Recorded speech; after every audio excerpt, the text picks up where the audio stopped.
carry on with Hindi and as well as for English.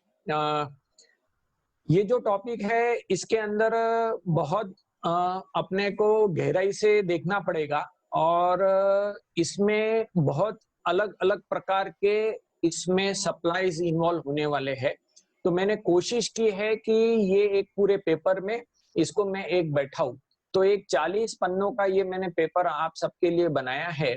So the topic itself includes composite supply, works contract and input tax credit. आणि याच्या the table of contents मध्ये या paper मध्ये आपण घेणार आहोत brief history of works contract, then important sections of CGST Act related to works contract, then test of classification of works contract of immovable property, then what is the test of composite contract, then what is the test of works contract, then few important Supreme Court judgment relevant for immovable property, then other important sections related to works contract, then schedule entries of works contract which related to exempt works contract, then schedule entry taxable works contract, याही मुद्द्याला आपण हात घालणार आहोत, then important AR and appellate advance ruling यानी AAAR, then special provisions related to value of supply for works contract, input tax credit, supplier and recipient perspective for works contract, then block credit of ITC under works contract, few important judgment related to block credit of ITC, few ARs related to ITC, and at last conclusion and vote of thanks. तो ये अपना पूरा agenda आज रहने वाला है। तो इसके अंदर मैंने कोशिश की है कि हर सेक्शन के लिए एक सिंप्लीफाई वे से आपके सामने सब रखूं। तो ये जो brief history of works contract अगर हम देखते हैं कि वैट एक्ट से हर स्टेट के वैट एक्ट के अंदर सेल्स टैक्स था पहले। तो गैनान डंकरले का हाईकोर्ट का जजमेंट आया था कि वर्क्स कॉन्ट्रैक्ट के अंदर डोमिनेंट इंटेंशन जो है ये जो रहता है execution of works contract which is a service and there is no element of sale in the goods. तो इसके वजह से क्या हुआ कि गवर्नमेंट को कॉन्स्टिट्यूशनल अमेंडमेंट करनी पड़ी और आर्टिकल 366(29)(a)(b) इंसर्ट करना पड़ा, जिसके वजह से स्टेट गवर्नमेंट्स को पावर आया सेल टैक्स या वैट लेवी करने को, transfer of property in goods in execution of works contract. तो पहले वैट में हमको वर्क्स कॉन्ट्रैक्ट के ऊपर वैट लगता था क्योंकि कॉन्स्टिट्यूशनल अमेंडमेंट आ गई। फिर सर्विस टैक्स में क्या था? सर्विस टैक्स में सेक्शन 65B जो है इसके तहत डेफिनेशन आई वर्क्स कॉन्ट्रैक्ट की, और वो वर्क्स कॉन्ट्रैक्ट के डेफिनेशन के अंदर any movable and immovable property or for carrying out any other similar activity or part thereof in relation to such property, ये वर्डिंग आई वर्क्स कॉन्ट्रैक्ट की। और फिर सेक्शन 66E के चलते जो सर्विस पोर्शन है जो वर्क्स कॉन्ट्रैक्ट के अंदर इन्वॉल्व रहता है उसको डिक्लेयर्ड सर्विस का रूप दिया गया, और इसके वजह से जो सर्विस एलिमेंट रहता है उसको वर्क्स कॉन्ट्रैक्ट के अंदर, तो यहां पर सेग्रीगेशन हुआ कि वैल्यू ऑफ गुड्स कैसे अलग हो गए और वैल्यू ऑफ सर्विसेज अलग हो गए, और वर्क्स कॉन्ट्रैक्ट को वैट भी लगना लग गया और सर्विस टैक्स भी लगना लग गया।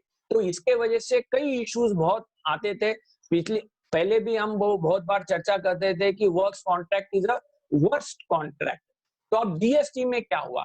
अब जीएसटी के अंदर 1 जुलाई 2017 से जो डेफिनेशन आई वर्क्स कॉन्ट्रैक्ट की, उसके अंदर इमूवेबल प्रॉपर्टी को उसको कनेक्ट कर दिया, जो कि पहले वैट और सर्विस टैक्स के अंदर मूवेबल प्रॉपर्टीज भी कवर थी।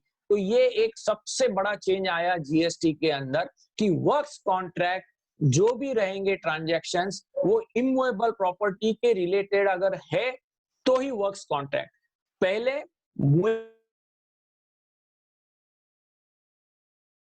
थे, तो अब मूवेबल का क्या होगा? तो मूवेबल को उन्होंने एक स्वरूप दे दिया कंपोजिट सप्लाई। तो ये आगे जीएसटी में हुआ, पर जैसे ही हमने वैट और सर्विस टैक्स में से बाहर निकले और हम जीएसटी में आए, तो स्टार्टिंग ट्रबल शुरू हो गया और बहुत सारे वर्क्स कॉन्ट्रैक्ट के इश्यू आए। इसके अंदर एक केस मैं डिस्कस कर रहा हूँ, यहाँ पर रेफर किया हूँ, मद्रास हाईकोर्ट की केस है, Coimbatore corporation contractors welfare association की। ये है GST on works contract executed prior to 1 July 2017। तो यहाँ पर हाईकोर्ट ने क्लियर कट दिया कि the difficulties arising out of increased GST on works contract for government work was deliberated in GST Council meetings of 27th August 2017 and 19 September 2017. Consequently, the GST on works contract for government being reduced to 12%. पहले VAT लगता था, service tax लगता था, तो rate कम थे। GST आते ही rate ज्यादा हो गए, 18% आया, तो 18% को गवर्नमेंट कॉन्ट्रैक्ट्स को उन्होंने 12% किया। तो यहाँ पर उनका बोलना था कि पहले हम आईटीसी नहीं देते थे, सर्विसेज के केस में गुड्स का, गुड्स के केस में सर्विसेज का। तो यहाँ पर दिस मूव मोर और less balances the taxes of the works contract in the pre-GST and post-GST. So the matter was set aside कि यस, जो भी 1 जुलाई 2017 के पास बाद में काम होगा, कॉन्ट्रैक्टर्स को ऑनगोइंग प्रोजेक्ट्स के अंदर जीएसटी भरना पड़ेगा। फिर रिसेंटली 1 फरवरी 2020 में इलाहाबाद हाईकोर्ट का भी एक जजमेंट है भीम दत्ता का, उसके अंदर भी यहाँ पर हाईकोर्ट ने क्लियर किया है कि ये रेलवे को सप्लाई करता था, तो यहाँ पर वो 2% वैट लगाता था और सर्विस टैक्स उसको था नहीं, तो यहाँ पर अब उसको 12% रेट ऑफ टैक्स भरना पड़ रहा है। तो क्या, तो यहाँ पर हाईकोर्ट ने कहा there can not be any manner of doubt whatsoever that the writ petitioner will be liable to tax as per GST, which is a works contract enacted on 12th April 2017। यानी पहले के भी अगर works contract है तो भी आपको बाद में अगर सर्विसेज प्रोवाइड किए है, बाद में काम किया है, तो जीएसटी लगेगा। फिर दुर्गा प्रोजेक्ट्स का एक एआर है, ये एक इंपॉर्टेंट एआर है जिसको कर्नाटका स्टेट ने दिया था। ये था हमारे बिल्डर्स के केस में GST on partially completed flats. कुछ फ्लैट्स पहले बन गए थे और बाद में जीएसटी आने के बाद में कुछ सर्विसेज दिए, तो यहाँ पर उन्होंने क्लियर कट दे दिया था कि from 1 July 2017 onwards leviable to GST in proportionate to the services provided with effect from 1st जुलाई 2017। यानी जो फ्लैट पहले इनकम्प्लीट था, तो जितना भी काम पहले हुआ होगा वो वैट और सर्विस टैक्स में गया, फिर बाद में जो बचा हुआ काम है उसके सर्विसेज आपने अभी दिए हैं, तो अभी जीएसटी लगेगा। तो ये एक इंपॉर्टेंट था। तो वर्क्स कॉन्ट्रैक्ट भले ही हमको वैट और सर्विस टैक्स से जीएसटी में आया, पर वो स्टार्टिंग ट्रबल लेके आया, तो अब इसका जन्म ही ट्रबल सम है। यानी ये जो बेबी है, इसका जन्म ही अगर ट्रबल से हुआ है, तो ये आगे बड़ा भी ट्रबल सम ही होने वाला है। तो works contract remains as a works contract still in GST. अब हम देखते हैं sections of CGST act related to works contract. यहाँ पर मोस्ट इंपॉर्टेंट है डेफिनेशन ऑफ कंपोजिट सप्लाई, क्योंकि कंपोजिट सप्लाई ये एक वास्ट डेफिनेशन है और इसका पहले हमको पढ़ाई करना जरूरी है।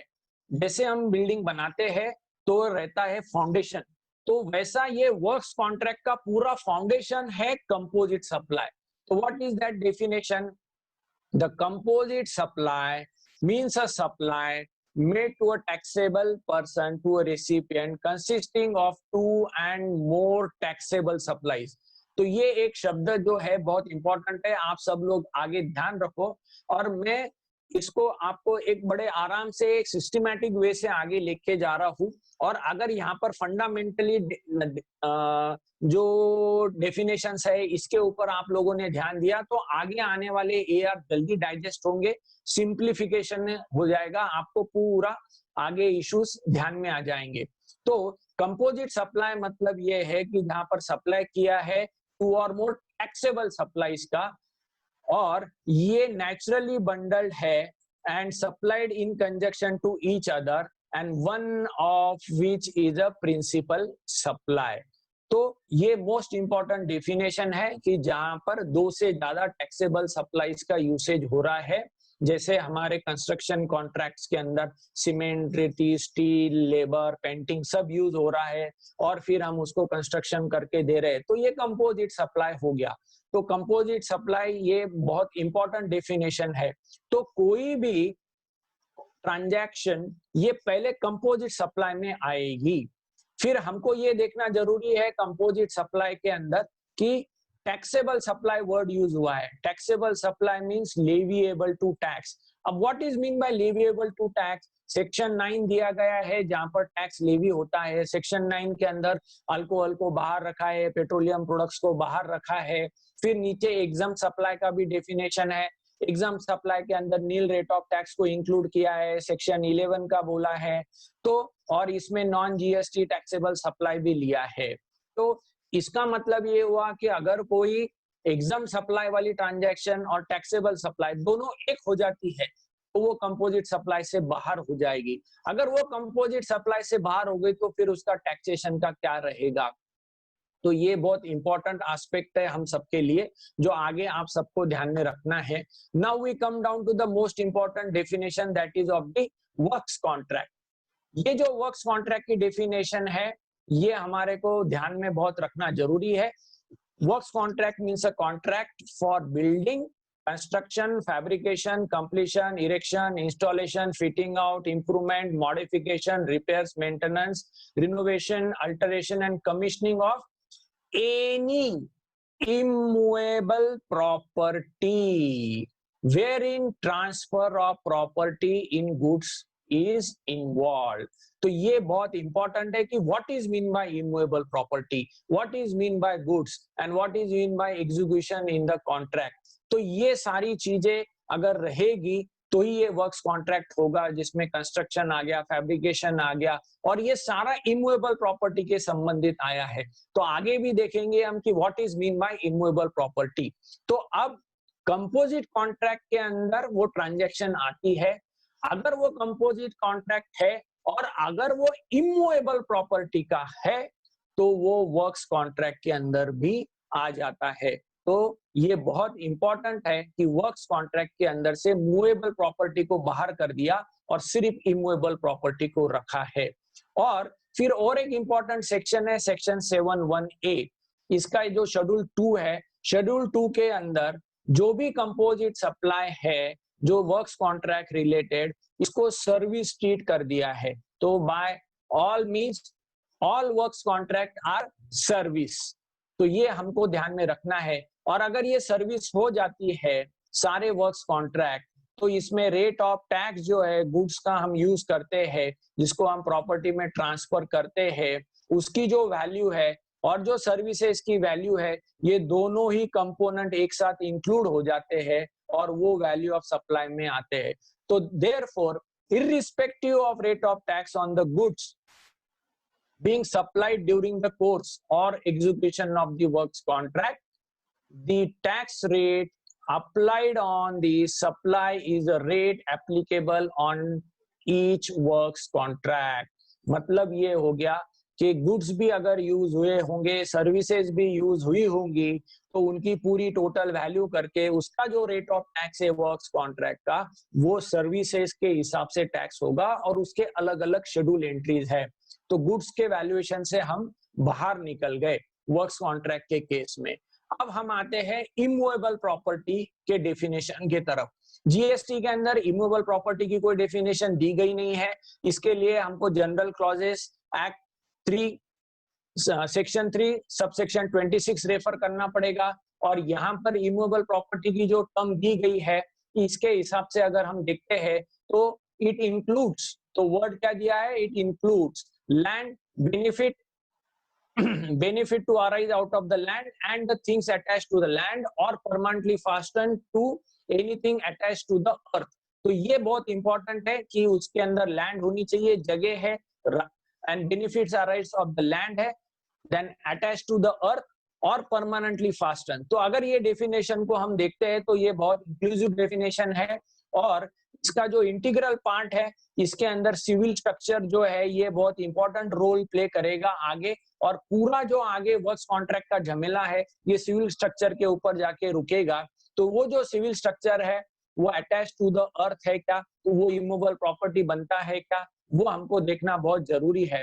तो जीएसटी के जगह हमको ये जनरल क्लॉजेस के डेफिनेशन में जाना पड़ेगा, और जब हम इसका कैरेक्टरिस्टिक्स इमूवेबल प्रॉपर्टी की स्टडी करते हैं तो हमारे सामने ये ध्यान में आ जाता है कि ये जो भी हम पढ़ रहे हैं इसमें अटैच टू द अर्थ होना चाहिए, वो परमानेंटली फास्टन होना चाहिए, और वो forming part of the land अगर है तो ये बराबर कॉन्ट्रैक्ट जो है ये इमूवेबल प्रॉपर्टी के इसमें आ जाएगा। तो ये तीन character attach to the earth, permanently fasten, ये हमारे लिए बहुत इंपॉर्टेंट रोल आगे प्ले करने वाले हैं।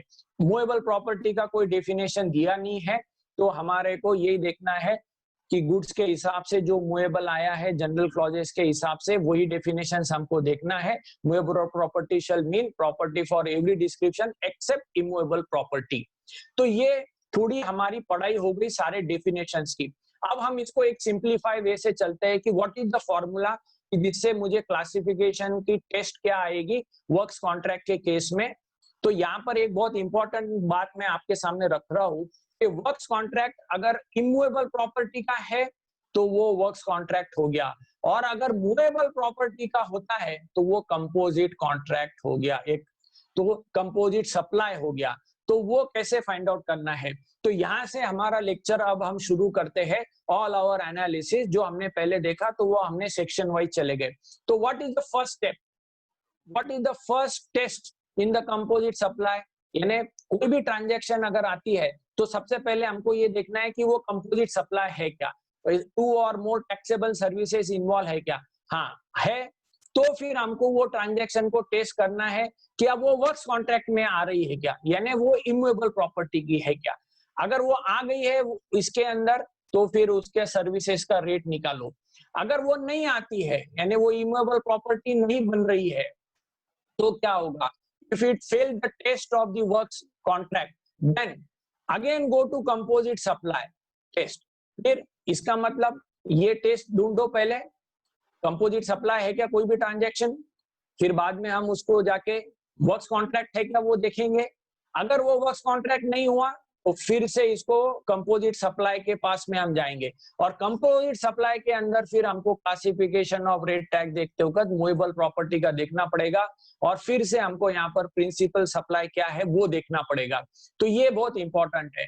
अगर कोई भी जो ट्रांजैक्शन है once the contract become works contract, अगर वो वर्क्स कॉन्ट्रैक्ट में आ गया, अगर वो इमूवेबल प्रॉपर्टी का कॉन्ट्रैक्ट हो गया तो फिर उसका place of supply, time of supply, ये सारे प्रिंसिपल जीएसटी में चेंज हो जाते हैं, ये इसके ऊपर चार्ज हो जाते हैं। तो वर्क्स कॉन्ट्रैक्ट के लिए इमूवेबल प्रॉपर्टी होने के कारण प्लेस ऑफ सप्लाई के रूल्स अलग है, टाइम ऑफ सप्लाई के रूल्स अलग है। अगर वो कंपोजिट कॉन्ट्रैक्ट मूवेबल का हो गया तो वो पूरा अलग रहता है। तो ये केस में क्या हो जाता है कि अगर कोई कॉन्ट्रैक्ट अगर वर्क्स कॉन्ट्रैक्ट हो गया तो जो कंपोजिट सप्लाई के जो प्रिंसिपल्स है वो क्या है, कि प्रिंसिपल सप्लाई, प्रीडोमिनेंट इंटेंशन, इसका पूरा इंपॉर्टेंस लॉस्ट हो जाता है, और फिर करेक्ट क्लासिफिकेशन फाइंड आउट करने के लिए हमको वो वर्क्स कॉन्ट्रैक्ट के शेड्यूल एंट्री ढूंढनी पड़ती है। और अगर हम ये नहीं कर पाए तो ये पूरा जीएसटी का टैक्सेशन का ही चेंज हो जाता है। इसके लिए मैंने जब ये पूरा स्टडी किया तो तब मुझे ध्यान में आया कि मैक्सिमम एडवांस रूलिंग जो अभी हो रही है वो ऐसे ही हो रही है कि ये वर्क्स कॉन्ट्रैक्ट है या कंपोजिट कॉन्ट्रैक्ट है। यानी आप लोगों को अब यहाँ पर ध्यान में आ गया होगा कि कोई भी कॉन्ट्रैक्ट शुरू में ही देखना पड़ेगा कि वो कंपोजिट कॉन्ट्रैक्ट है या फिर आगे वर्क्स कॉन्ट्रैक्ट है। अगर इसमें बाद में जाके चेंज हो गया तो सारा उलटफेर हो जाएगा। अब मैं एक एग्जांपल आपके सामने रख रहा हूं। A builder launches a scheme wherein car is given on the booking of flat with conditions and charges 75 lakhs all inclusive, whether it is a composite contract of the works contract। तो यहां पर ये work बहुत important है कि composite contracts of the works contract. अब यहां पर क्या एग्जांपल है, कार दिया, किसके साथ दिया, कार फ्लैट के साथ में। तो ये हमको सबसे पहले देखना है कि वो कंपोजिट कॉन्ट्रैक्ट में आ रहा है क्या। अब कंपोजिट कॉन्ट्रैक्ट में आने के लिए क्या इंपॉर्टेंट है, वो टैक्सेबल सर्विसेज चाहिए। चलो ठीक है, ये अंडर कंस्ट्रक्शन फ्लैट है, दोनों टैक्सेबल है, कार भी टैक्सेबल है, फ्लैट भी टैक्सेबल है। और सबसे मेन इंपॉर्टेंट आगे चलेंगे तो नेचुरली बंडल। तो ये नेचुरली बंडल हो रही है क्या ट्रांजैक्शन, नहीं हो रही है। तो नेचुरली बंडल नहीं हो रही है तो ये कंपोजिट सप्लाई से बाहर हो गई। कंपोजिट सप्लाई से जब ये बाहर हो गई तो फिर आगे वर्क्स कॉन्ट्रैक्ट में जा ही नहीं सकती है। तो फिर इसके लिए इसका ट्रांजैक्शन का टैक्सेशन अलग करना पड़ेगा, because it will not be a works contract. तो ऐसे हमारे को देखना है कि हर ट्रांजैक्शन को कि वो कैसे आगे हमको टैक्सेबिलिटी निकालनी है। Now I come down to very simple test. आप सबके सामने एकदम सिंप्लीफाई करके यहाँ पर रख रहा हूं। अ सप्लाई होना चाहिए कंपोजिट सप्लाई के लिए, टैक्सेबल 2% के बीच में होना चाहिए। सबसे मेन जो वर्क कॉन्ट्रैक्ट ढूंढना है वो यहां पर आएगा हमारे लिए, कंसिस्टिंग ऑफ 2 और मोर टैक्सेबल सप्लाईज ऑफ गुड्स और सर्विसेज और बोथ और एनी कॉम्बिनेशन देयर ऑफ। अब यहां पर टैक्सेबल सप्लाईज वर्ड यूज किया गया है। हमने देखा कि what is mean bye taxable supply. फिर इसको नेचुरली बंडल की भी टेस्ट अप्लाई करना है। फिर वो एक मेक के साथ में जाना चाहिए, जैसा हमने देखा कार और फ्लैट एक नहीं जा सकते, ऑर्डिनरी कोर्स ऑफ बिजनेस में होना चाहिए, और फिर उसमें का एक प्रिंसिपल सप्लाई होना चाहिए। तो अब अगर यहाँ पर देखेंगे हम तो एक बहुत बड़ा आगे AR आया है, एडवांस रूलिंग आई है, वो मार्क की एडवांस रूलिंग आई है। ये मार्क्यू का advance ruling development of plots के ऊपर है। डेवलपमेंट ऑफ प्लॉट्स को उन्होंने सर्विसेज में यूज करके टैक्सेबिलिटी की है। तो this is the one of the biggest issue which we will be facing here for. तो इसको भी मैंने आगे डिस्कस किया है। अब मैं और एक सिंपल क्वेश्चन डाल रहा हूं सबके लिए। Car parking space one time charges with under construction flat. पहले उसने कार दिया था, चलो अब ये क्या है, कार पार्किंग की स्पेस दी है, वन टाइम चार्जेस कलेक्ट किए कि हम आपको फ्लैट भी दे रहे हैं, आपको नीचे एक कार पार्किंग की जगह देंगे। तो ये क्या होगा, yes it will become a space, it can go with the construction of flat. तो इसके लिए ये दोनों टैक्सेबल सर्विसेज हो गई, नेचुरली बंडल हो गई, तो ये कंपोजिट कॉन्ट्रैक्ट में चला गया, तो ये वर्क्स कॉन्ट्रैक्ट में चला जाएगा। अब एक नेक्स्ट एग्जांपल में ले रहा हूं, sale of building along with movable furniture. ये पूरी बिल्डिंग रेडी है और मैं अब इसको बेच रहा हूं, फर्नीचर के साथ बेच रहा हूं। तो क्या होगा, अब building is a immovable property, immovable property होने के नाते ये out of taxability of GST है। मूवेबल है फर्नीचर, तो ये कंपोजिट सप्लाई में नहीं जाता, कंपोजिट सप्लाई में नहीं गया तो ये वर्क्स कॉन्ट्रैक्ट में नहीं जाता। अब बहुत इंटरेस्टिंग क्वेश्चन डाल रहा हूं मैं, फ्रेट चार्जेस चार्ज से in invoice separately before delivery of goods.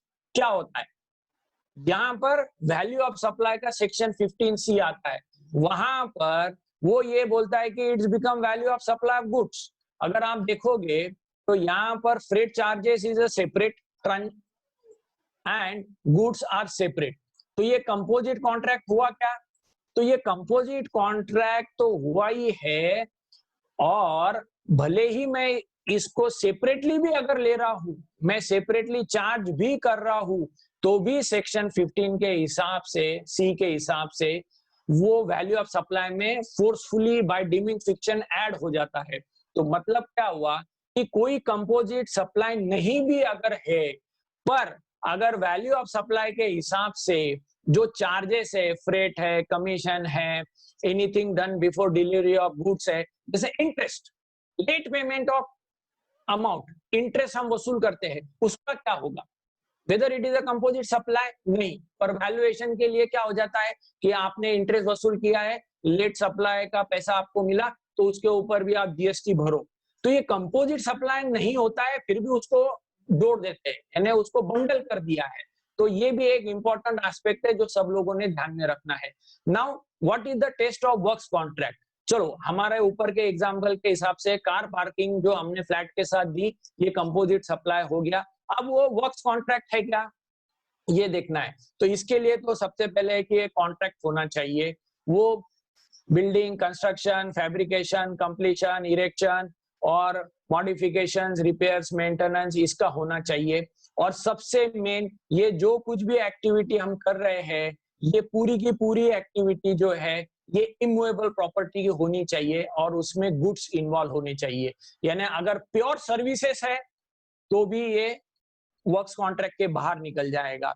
तो इमूवेबल प्रॉपर्टी यानी क्या, ये अगर हम देखते हैं, जो पहले हमने डेफिनेशन देखी थी, तो यहाँ पर बहुत सारे इश्यूज आए हैं। इमूवेबल प्रॉपर्टी जीएसटी में डिफाइन नहीं रहने से अब ये इश्यूज हमको पुराने दूसरे लॉज में भी देखना पड़ रहा है और कई सारे केसेस और एआरस इसके संबंधित आ रहे हैं।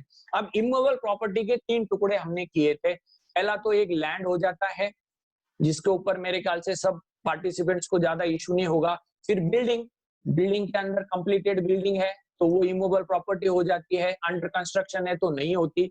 और सबसे ज्यादा प्रॉब्लम ये है, यानी यही एक इशू है, अदर सिविल स्ट्रक्चर। ये crux of the all matter है। जो भी आप आगे देखोगे तो ये इमूवेबल प्रॉपर्टी का जो झगड़ा चल रहा है वो इन्हीं अदर सिविल स्ट्रक्चर के ऊपर ही चल रहा है, क्योंकि ये सिविल स्ट्रक्चर जो है ये बिल्डिंग का पार्ट हो गया तो इमूवेबल प्रॉपर्टी, अगर ये प्लांट एंड मशीनरी का पार्ट हो गया तो क्या, फिर वो प्लांट एंड मशीनरी का फाउंडेशन है तो ये सिविल स्ट्रक्चर है, तो फिर उसको बाहर करो। फिर आगे आईटीसी के जब हम रूल्स देखेंगे, सेक्शन देखेंगे, तो वहां पर इसके ऊपर अलग ही डिबेट है। अब इसको मुझे आपके सामने एक छोटा सा सिंप्लीफाइड क्वेश्चन रखना है। A trunky contract of engineering and construction of electrical pole, तो यहाँ पर क्या बन रहा है, इलेक्ट्रिकल पोल बन रहा है, उसका कंस्ट्रक्शन भी है, इंजीनियरिंग भी है। Given in the tender in which works and value is separately mentioned of each works, यानी यहाँ पर पोल का प्राइस भी अलग से दिया है, कंस्ट्रक्शन का प्राइस अलग से दिया है, इंजीनियरिंग सर्विसेज का प्राइस अलग से दिया है, एक ट्रंकी प्रोजेक्ट दिया है, पर हर एक टेंडर के अंदर उसका वैल्यू अलग अलग अलग अलग लिखा है कि पोल इतने लगेंगे उसका वैल्यू, इतने का वायर लगेगा इतना वैल्यू, इतने के सीमेंट लगेगा उसका वैल्यू, इतने के सर्विसेज लगेंगे। तो ये क्या होगा? तो ये क्वेश्चन आप सब लोग ध्यान में रखो, क्योंकि आगे इसका जवाब हमको मिलेगा।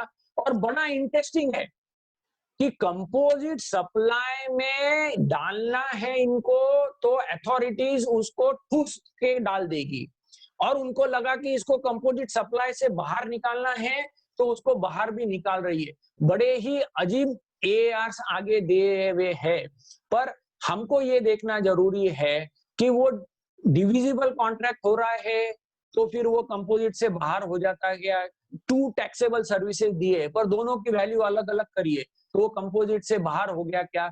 तो ये एक बहुत इंपॉर्टेंट क्वेश्चन है जो मैंने आप सबके सामने रखा है, तो इसको आगे अपने को जवाब देना है और आगे एआरस के अंदर भी इसका जवाब अपने को मिलेगा। Now we come down to the Supreme Court cases, few relevant which are of the immovable property.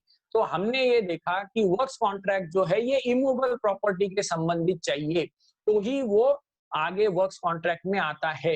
तो अब वर्क्स कॉन्ट्रैक्ट के लिए इमूवेबल प्रॉपर्टी के जजमेंट कौन कौन से है? सुप्रीम कोर्ट के कई सारे जजमेंट्स है, उसमें का प्रोमिनेंटली मैंने यहाँ पर उठाया है त्रिवेणी इंजीनियरिंग का। तो यहाँ पर ये दिया है कि कोई भी सिविल स्ट्रक्चर या कोई भी इमूवेबल प्रॉपर्टी अगर देखनी है हमको, प्लांट एंड मशीनरी को अगर हमको इमूवेबल प्रॉपर्टी ट्रीट करना है तो जनरल क्लॉजेस का हमको रेफरेंस देना है। तो यहाँ पर ये दिया है कि the apex court observe that while determining whether article is a permanently fastened to anything attached to the earth, the intention as well as the factum of fastening has to be ascertained from the facts and circumstances of the each case. मुझे ये लगता है कि सब लोगों ने ये judgement को नोट डाउन कर लेना चाहिए कि परमानेंटली फास्टन अगर हम करते हैं कोई चीज, तो उसका इंटेंशन क्या है वो देखना चाहिए, तभी वो प्लांट एंड मशीनरी वो इमूवेबल प्रॉपर्टी होगी। वी वर्क का एक एआर हम आगे डिस्कस करने वाले हैं, तब आपको ये प्रिंसिपल ध्यान में आएगा। वहां पर जो फर्नीचर्स थे, तो वहां पर पार्टीशंस थे ऑफिस के अंदर, जैसे अपने ऑफिस के अंदर कैबिन्स के पार्टीशंस रहते हैं, वो परमानेंटली फास्टन थे, तो उसको इमूवेबल प्रॉपर्टी ट्रीट कर दिया था लोअर अथॉरिटी ने। तो ये उसमें से कैसे बाहर आए कि उसको मूवेबल में कैसा ट्रीट किया, तो उसके लिए ये जजमेंट्स आपको काम आएंगे।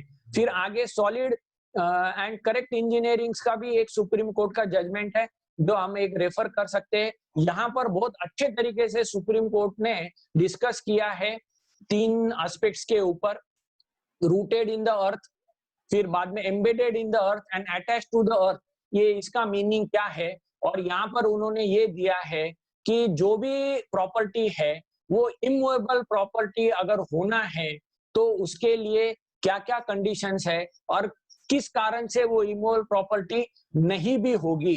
तो यहाँ पर उन्होंने दिया है, hence cannot be term as a immovable property from the following reason, यानी प्लांट एंड मशीनरी को उन्होंने यहाँ पर इमूवेबल प्रॉपर्टी नहीं ट्रीट किया। तो क्यों नहीं ट्रीट किया, यहाँ पर उन्होंने दिया है कि attach to the earth, then fixing of plants to the foundation, यानी जो फाउंडेशन है उसके अंदर प्लांट एंड मशीनरी फिट की है, तो ये वाइब्रेशन फ्री होने के लिए किया था प्लांट एंड मशीनरी को। और ये जो सेटिंग अप ऑफ प्लांट है, ये इंटेंडेड नहीं है कि परमानेंट वहीं रहेगा, उसको हम मूव भी कर सकते हैं वो प्लांट एंड मशीनरी को। तो इसके वजह से ये प्रॉपर्टी इमूवेबल प्रॉपर्टी नहीं होगी प्लांट एंड मशीनरी। सिर्फ नट एंड बोल्ट फिक्स कर दिया, फाउंडेशन में लगा दिया, तो वो मशीन परमानेंटली अटैच हो गई, इसके वजह से वो plant and machinery immovable property हो गई, ऐसा नहीं हो सकता। ऐसे सुप्रीम कोर्ट के जजमेंट्स थे। अब हम चलते हैं other sections of works contract, यानी हमने पहले देख लिया कंपोजिट सप्लाई होना चाहिए, फिर वो वर्क्स कॉन्ट्रैक्ट होना चाहिए, वर्क्स कॉन्ट्रैक्ट के अंदर इमूवेबल प्रॉपर्टी कैसे ढूंढना है ये देख लिया। तो सबसे पहले तो कंपोजिट कॉन्ट्रैक्ट ढूंढो, फिर वो वर्क्स कॉन्ट्रैक्ट है क्या इमूवेबल प्रॉपर्टी का ढूंढो।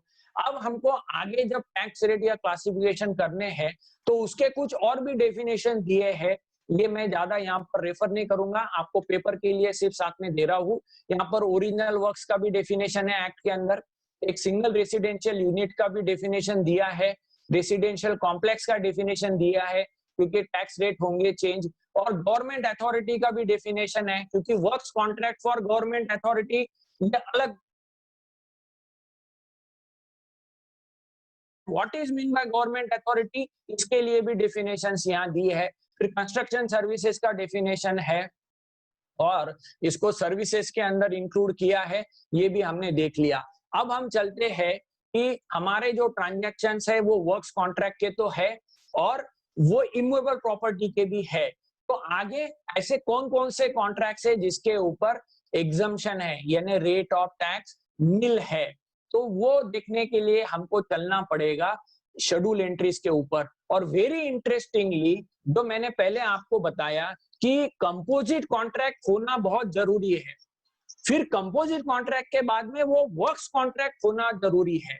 तो यहाँ पर ये जो पहला शेड्यूल एंट्री देख रहे हैं हम चैप्टर 99, यहाँ पर वर्ड क्या यूज किया है, composite supply of goods and services. तो ये सिर्फ और सिर्फ कंपोजिट सप्लाई की बात कर रहा है, मतलब यहाँ पर इमूवेबल प्रॉपर्टी का काम नहीं है। तो ये एक ऐसी शेड्यूल एंट्री है, यहाँ पर ये है कि composite supply of goods and services है जहां पे value of supply of goods constitute not more than 25%, यानी 25% से ज्यादा अगर मेरा गुड्स का वैल्यू नहीं है और वो मैं any activity of panchayat municipal corporation जो आर्टिकल 234G 234W को देता हूं, तो मुझे नील रेट ऑफ टैक्स है। तो मतलब पुणे महानगर पालिका, पिंपरी महानगर पालिका, इनको अगर अपन कोई कंपोजिट सप्लाई दे रहे हैं, सर्विसेज दे रहे हैं, तो वो ये देख सकते हैं कि नील रेट ऑफ टैक्स लग रहा है क्या नहीं लग रहा है। अब यहाँ पर क्या दिया है, कंपोजिट कॉन्ट्रैक्ट वर्ड है, यहाँ पर वर्क्स कॉन्ट्रैक्ट वर्ड नहीं है। तो अगर इमूवेबल प्रॉपर्टी रिलेटेड सर्विस अगर आ गई तो ये नील रेट का एग्जम्पशन एप्लीकेबल नहीं होगा। फिर रिस्ट्रिक्शन क्या है दूसरा, 25% of value of the goods in the total contract. यानी कंपोजिट कॉन्ट्रैक्ट है, आपको वैल्यू नहीं निकालते आ रही है, फिर भी निकालना पड़ेगा। क्यों निकालना पड़ेगा? अगर ये शेड्यूल एंट्री का अगर ये आपको फायदा लेना है तो you have to find out that की वैल्यू आपकी गुड्स की 25% के नीचे है। अब जैसे सैनिटाइजर अगर यूज हो रहा है कोरोना के चलते, अगर वो साफ सफाई कर रहे हैं पुणे महानगर पालिका, पिंपरी महानगर पालिका, और वो क्लीनिंग सर्विसेज दे रहे हैं गवर्नमेंट हॉस्पिटल्स को, उसमें सैनिटाइजर की अगर भी है, पर वो हेल्थ सर्विसेज के अंदर 234G और 234W में आते हैं, तो इवन गुड्स आर इन्वॉल्व, तो ये यहाँ पर नील रेट ऑफ टैक्स लगेगा उसको। यहाँ पर एक बहुत अच्छा एक रेफरेंस आपको AAAR के अंदर आप देख सकते हो, नरसी मैन कोऑपरेटिव सोसाइटी का, कर्नाटका स्टेट का है। यहाँ पर ये दिया है कि it is not applicable to sub contractor, there is strict interpretation of the exemption. अब अगर हम यहाँ पर आके देखते हैं तो ये composite supply of goods and services है, जहां पर 25% के नीचे गुड्स का वैल्यू चाहिए। यहाँ पर दिया है एनी एक्टिविटी वर्ड दिया है, और इसके अंदर तो कहीं प्रिंसिपल और सब कॉन्ट्रैक्टर का तो जिक्र ही नहीं है। फिर भी AR के अंदर यहाँ पर ये दे दिया है कि आपको ये अगर एग्जम्पशन लेना है तो ये सिर्फ प्रिंसिपल कॉन्ट्रैक्टर ही ले सकता है, सब कॉन्ट्रैक्टर नहीं ले सकता। तो this is a debate which is coming out of from this schedule entry. Now we come down to the next schedule entry. यहाँ पर एक वर्ड दिया है 9954 रीडिंग का, सर्विसेस, और वर्ड है प्योर लेबर सर्विसेज, और इसको दिया है नील रेट ऑफ टैक्स। वो भी किसको दे रहे हैं हम सर्विसेज? ये इंडिविजुअल लेड हाउसिंग है, अर्बन हाउसिंग है, उसके लिए अगर सिविल स्ट्रक्चर बना रहे हैं हम, तो ओरिजिनल वर्क्स का काम कर रहे हैं, तो नील रेट रहेगा। तो ये एक टैक्स प्लानिंग पर्पस के लिए आप ध्यान में रख सकते हो कि प्योर सर्विसेज अगर दी है for construction of civil work, original works, individual housing, जो PMAY के स्कीम के लिए, तो नील रेट ऑफ टैक्स आएगा। पर what is mean by pure labour? Pure का कोई वर्ड है नहीं, तो प्योर सर्विसेज मतलब गुड्स थोड़े भी यूज नहीं होना चाहिए, या गुड्स यूज ही नहीं होना चाहिए। थोड़े अगर कंज्यूमेबल आइटम यूज हो गए तो वो प्योर सर्विसेज के बाहर निकल जाएगा क्या?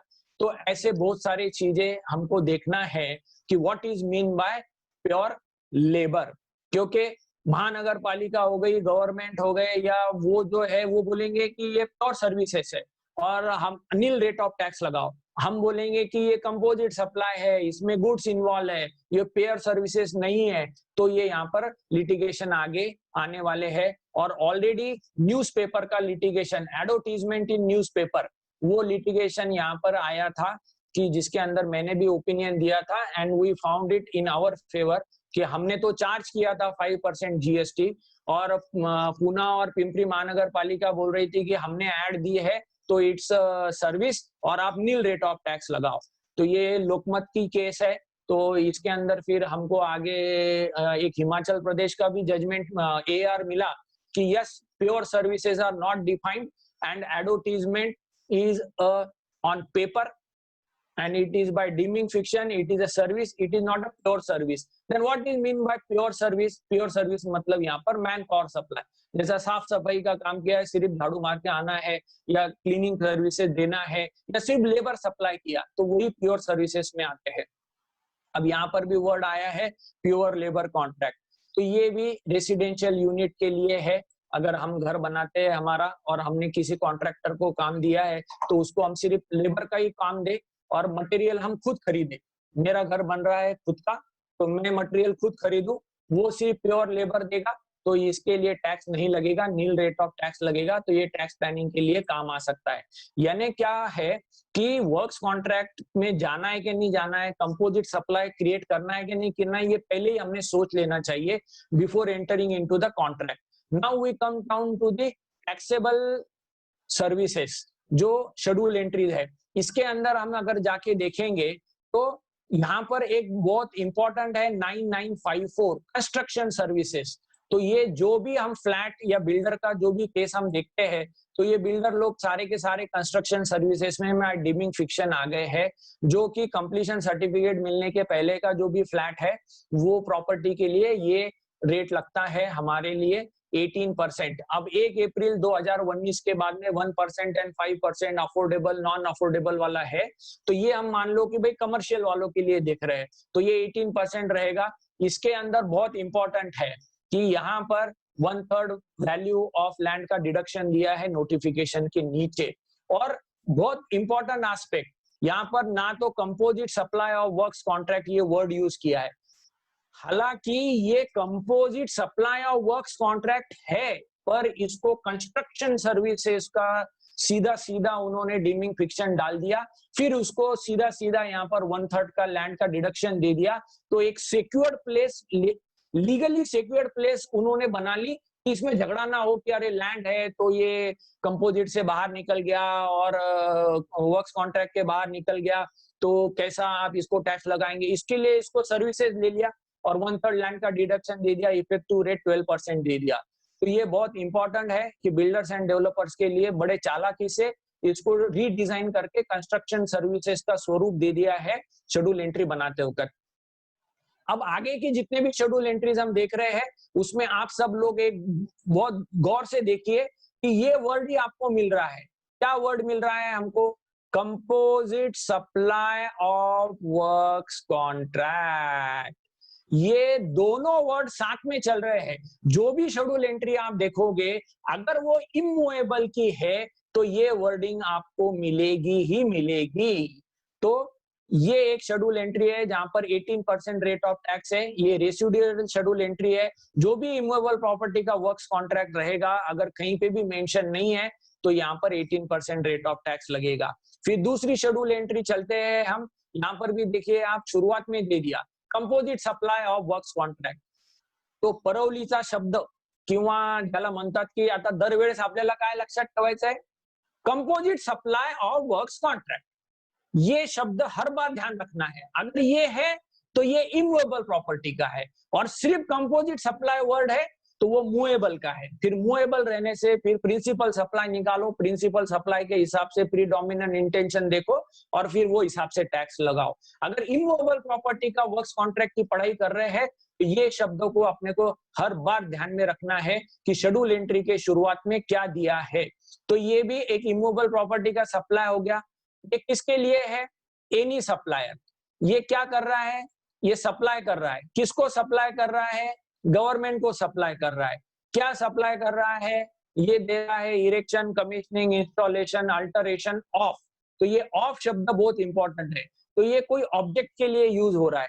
तो जैसे हिस्टोरिकल मॉन्यूमेंट है, कैनल है, डैम्प है, पाइपलाइन है, सेवरेज ट्रीटमेंट है, फिर ये सर्विसेज अगर हम दे रहे हैं तो ये 12% में जाएगा। यानी इमूवेबल प्रॉपर्टी की अगर हम सर्विसेज दे रहे हैं, कंपोजिट कॉन्ट्रैक्ट की गवर्नमेंट को दे रहे हैं, और वो हिस्टोरिकल मॉन्यूमेंट, डैम्प और irrigation, other than irrigation work यहाँ पर दिया है। तो ये बहुत इंपॉर्टेंट है यहाँ पर कि what is mean by other than irrigation. तो आगे एक वर्क्स कॉन्ट्रैक्ट की, एक आगे अर्थ कॉन्ट्रैक्ट की एक डेफिनेशन है, तो वहां पर हमको इसका फिर से एक अलग से आने वाला है। तो ये 12% के रेट में जाती है जो पीडब्ल्यूडी को वगैरह हम सर्विसेज देते हैं।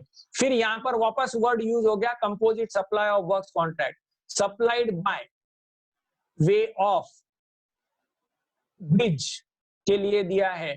यहाँ पर एनी सप्लायर कोई भी हो सकता है, ये रेसिपिएंट कोई भी हो सकता है, रेसिपिएंट कैन एनीबॉडी, क्योंकि यहाँ पर दिया है general public, use for general public. तो यानी अगर किसी को प्राइवेट में भी कॉन्ट्रैक्ट दिया है रास्ता बनाने का, टनल बनाने का, तो भी 12% में आना चाहिए अगर वो जनरल पब्लिक के लिए यूज हो रहा है तो। फिर ओरिजिनल वर्क्स अगर है, ये राजीव गांधी आवास योजना, अगर जवाहरलाल नेहरू आवास योजना है तो वहां पर भी आएगा। फिर यहाँ पे सिविल स्ट्रक्चर है, इसके अंदर इन सेतु डेवलपमेंट ऑफ स्लम्स का है, जिसको हम बोलते हैं कि प्रधानमंत्री गरीब आवास योजना के अंदर वो स्लम डेवलपमेंट वाले कोई कॉन्ट्रैक्ट है।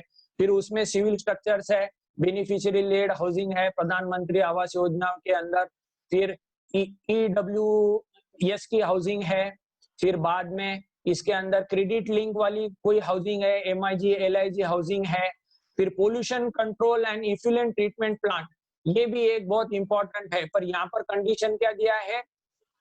Except located as a part of factory, यानी ये जो pollution control board effluent treatment plant है ये यहाँ पर होना चाहिए प्लांट के अंदर, फैक्ट्री के अंदर।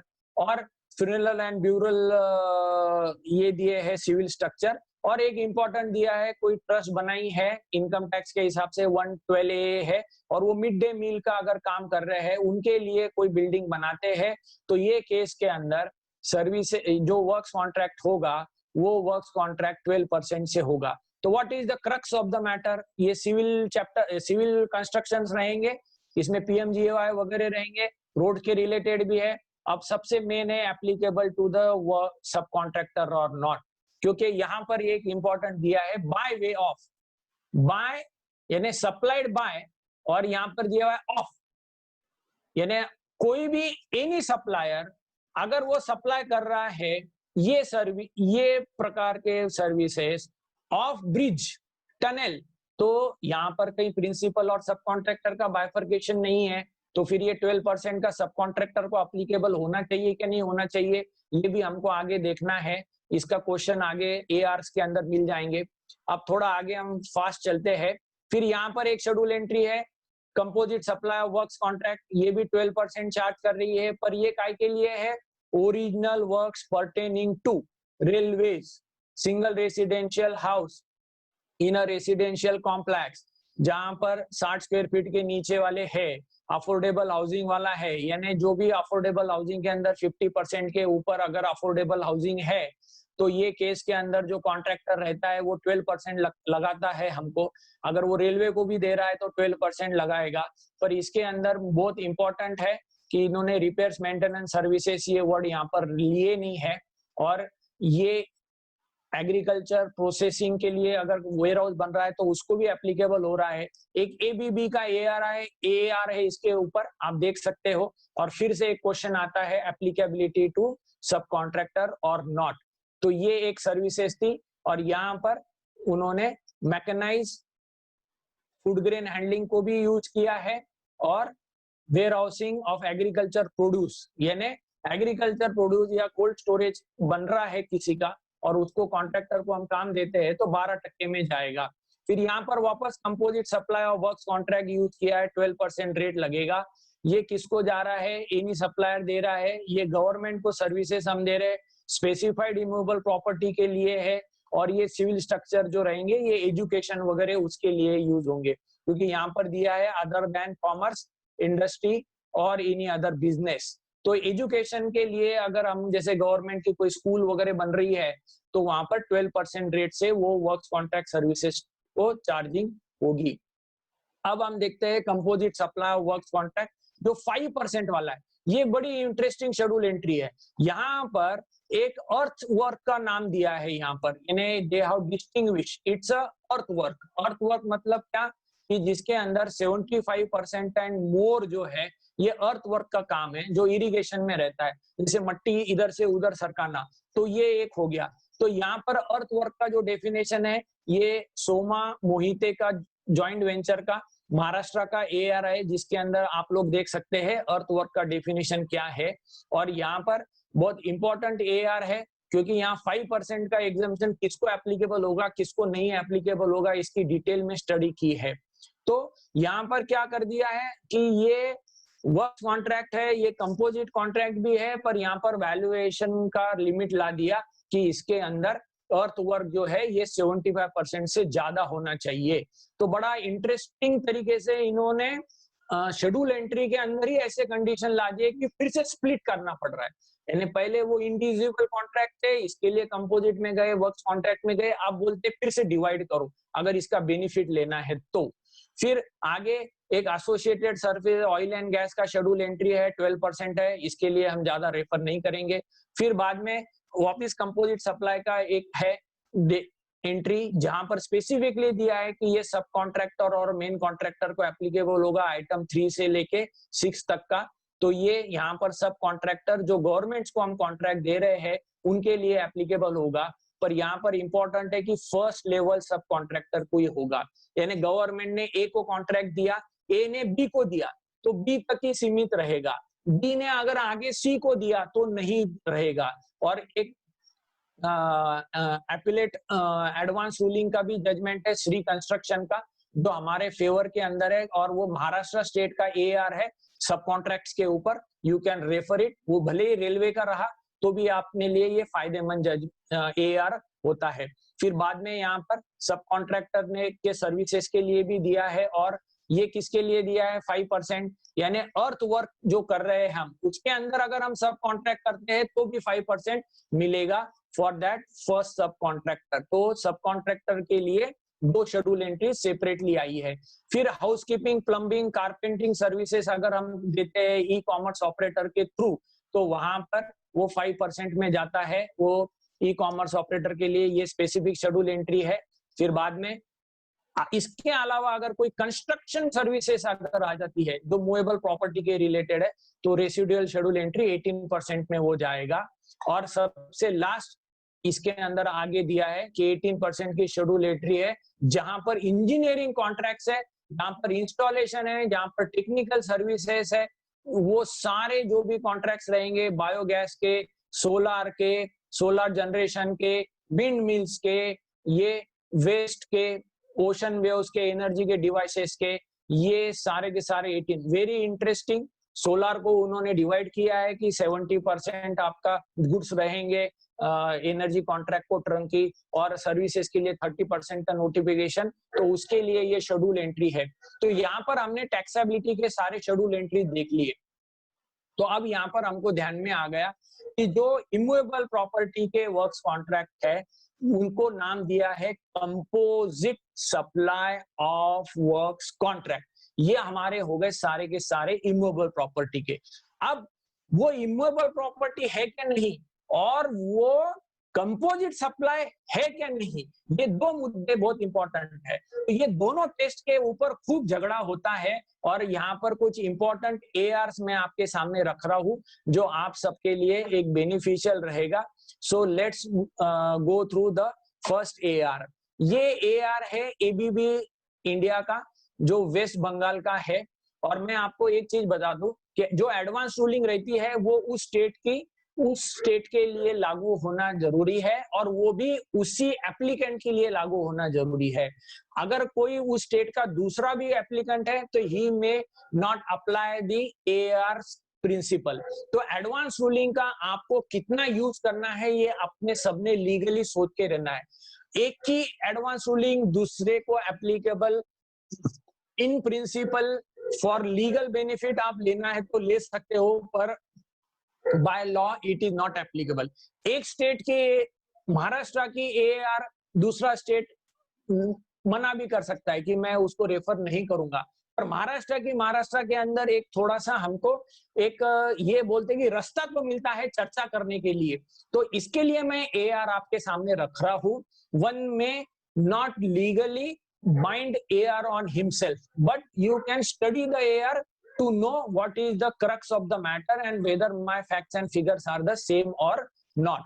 तो यहाँ पर एबीबी इंडिया का एआर हम देख रहे थे, ये टेक्नोलॉजिकल सर्विसेज देते हैं, सिस्टम्स है, इलेक्ट्रिफिकेशन का काम करते हैं। तो इन्होंने बोला कि हम ये रेलवे के लिए काम कर रहे हैं, स्काडा का सिस्टम बनाते हैं, और हमारा जो कॉन्ट्रैक्ट है इसके अंदर गुड्स भी है, सर्विसेज भी है, और इमूवेबल प्रॉपर्टी है, पर हम टेक्नोलॉजिकल सर्विसेज देते हैं। तो क्या होगा, अब यहाँ पर देखो जो वेस्ट बंगाल का एआर है उन्होंने यहाँ पर दे दिया कि ये कंपोजिट सप्लाई है, ये वर्क्स कॉन्ट्रैक्ट के अंदर टैक्सेबल होगा और वो शेड्यूल एंट्री के हिसाब से चलेगा।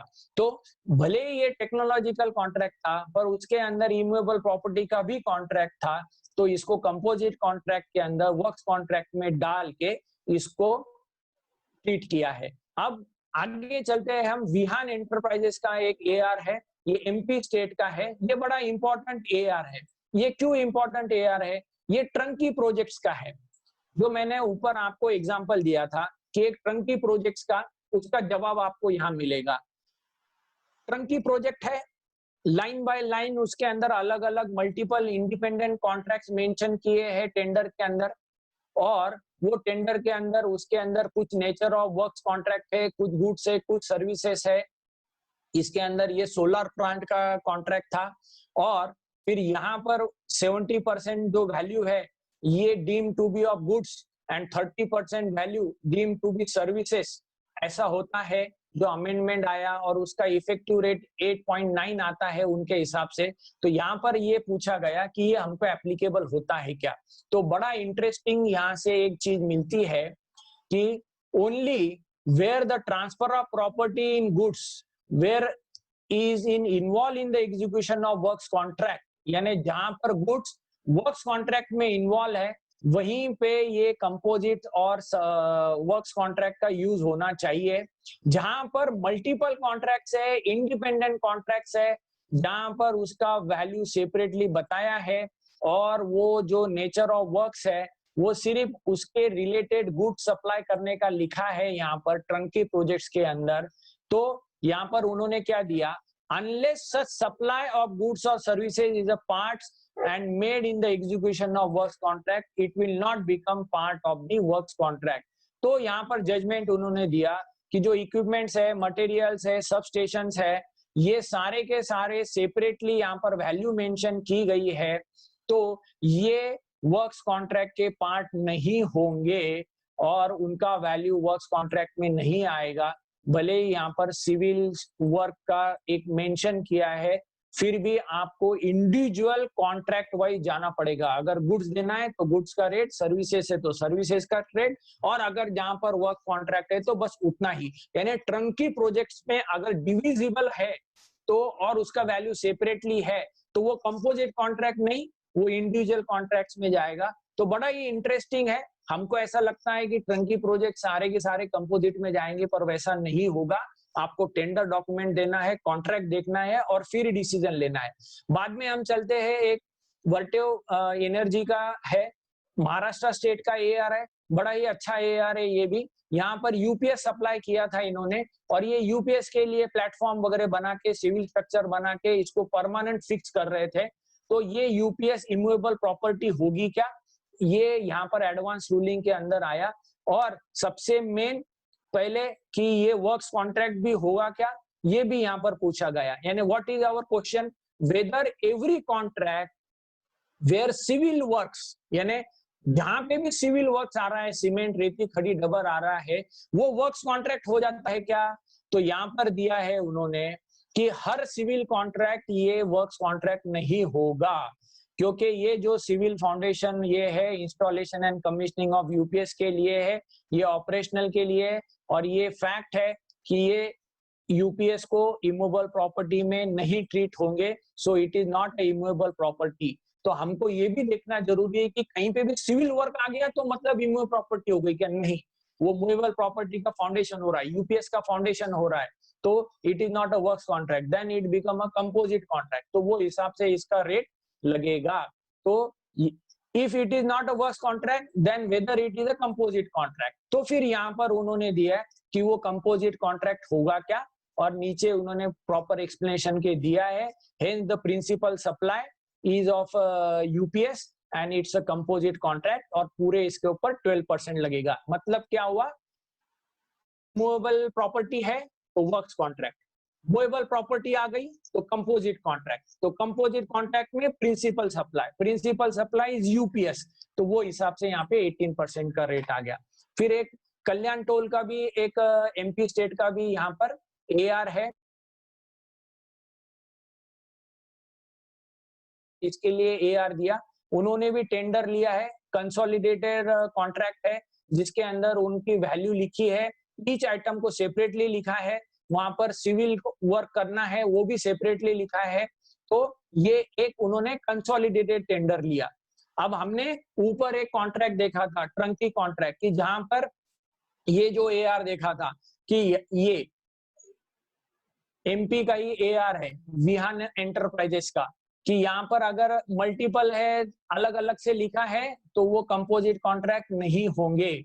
और वही स्टेट का अब ये कल्याण टोल का जब हम देखते हैं तो यहाँ पर ये दिया है कि the tender document in question is not a consolidated contract and each supply under the said contract shall be charged to individual tax wise depending upon the classification, though it was clearly mentioned that there is a immovable property। तो ये एक बहुत important है हमारे लिए कि जहां पर कॉन्ट्रैक्ट अगर टुकड़ों टुकड़ों में आ रहा है, डिविजिबल है, वैल्यू अलग से है, तो कंपोजिट से बाहर निकाला है एआर के अंदर और हर एक को इंडिविजुअल चार्ज किया है। फिर एक विक्रम साराभाई का केरला स्टेट का भी एआर है। यहाँ पर इन्होंने दिया है कि ये जो टनल बन रहा है विंड का टनल, ये वर्क्स कॉन्ट्रैक्ट में आता है क्या। तो ये उसका जो drawing, designing, commissioning wind tunnel है, ये यहाँ पर उन्होंने दिया है कि predominantly use other than for commerce है और इसका 12% में जाएगा और ये वर्क्स कॉन्ट्रैक्ट में आएगा। तो ये भी एक इंपॉर्टेंट है कि what is mean by the other than commerce and industry. जो हमने देखा कि एजुकेशनल स्कूल अगर बना रहे गवर्नमेंट के लिए तो उसका 12% का रेट मिलेगा। तो अदर देन कॉमर्स, इंडस्ट्री और बिजनेस एंड प्रोफेशन है, गवर्नमेंट को दे रहे हैं, जैसा विंड टनल बना के, तो 12% में जा रहा है। फिर एक यहाँ पर एनआर एनर्जी का भी महाराष्ट्र स्टेट का एआर है। वो बहुत इसका एआर है कि जो रिले एंड प्रोटेक्शन पैनल जो दे रहे हैं साइट के ऊपर हम अलग अलग लगा रहे हैं, तो ये क्या होगा, ये 18% का वर्क्स कॉन्ट्रैक्ट में जाएगा तक क्या जाएगा। तो यहाँ पर एक बहुत इंपॉर्टेंट एआर बनाते वक्त उन्होंने ये किया कि पूरे कॉन्ट्रैक्ट स्प्लिट किया कि कितना वैल्यू ऑफ गुड्स है और कितना वैल्यू ऑफ सप्लाई है। तो 97% was goods and 2.5% was the services, जो कि सिविल सर्विसेज थी। तो यहाँ पर उन्होंने दिया कि ये बहुत निग्लिजिबल सिविल सर्विसेज है, तो ये जो भी है ये सप्लाई ऑफ गुड्स ट्रीट होगा और वो हिसाब से लगेगा। This will not be a composite supply. तो यहाँ ये भी अपने को देखना जरूरी है एक एआर। फिर आईफेल हिल्स का भी एक यहाँ पर महाराष्ट्र स्टेट का एआर है।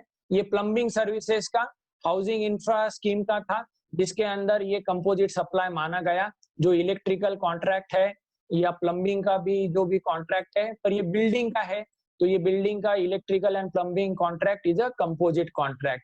फिर एक योगीराज पावर टेक का महाराष्ट्र स्टेट का ही एआर है, जहां पर ये नागपुर मेट्रो रेल के ईपीसी का कॉन्ट्रैक्ट है, यानी इंजीनियरिंग, प्रोक्योरमेंट एंड कंस्ट्रक्शन।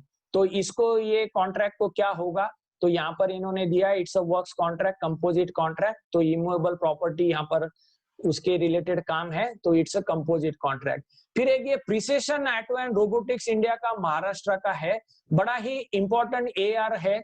यहाँ पर कार पार्किंग सिस्टम सप्लाई करी है बिल्डिंग के लिए, यानी जो हम देखते हैं पूना बॉम्बे के अंदर कार के पार्क करने के लिए अंदर मल्टी फ्लोरिड पार्किंग सिस्टम रहती है।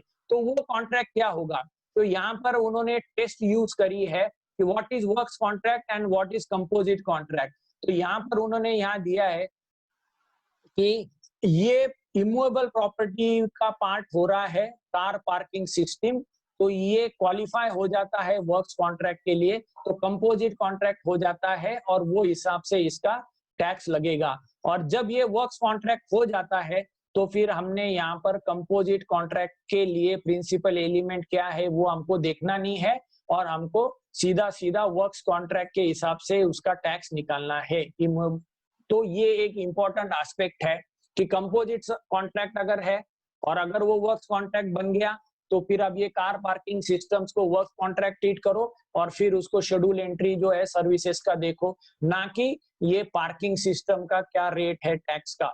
ये बहुत इंपॉर्टेंट एआर है। फिर हम एक ईएमसी का, वेस्ट बंगाल का भी एआर है, उसके अंदर अगर हम देखते हैं तो ये एक इंटरेस्टिंग एआर है। ये क्या एआर है कि फ्रेट चार्जेस जो है वो ट्रांसपोर्टेशन का वो उन्होंने सेपरेटली चार्ज किया। यहाँ पर इरेक्शन ऑफ टावर का था और ट्रांसमिशन लाइन का था।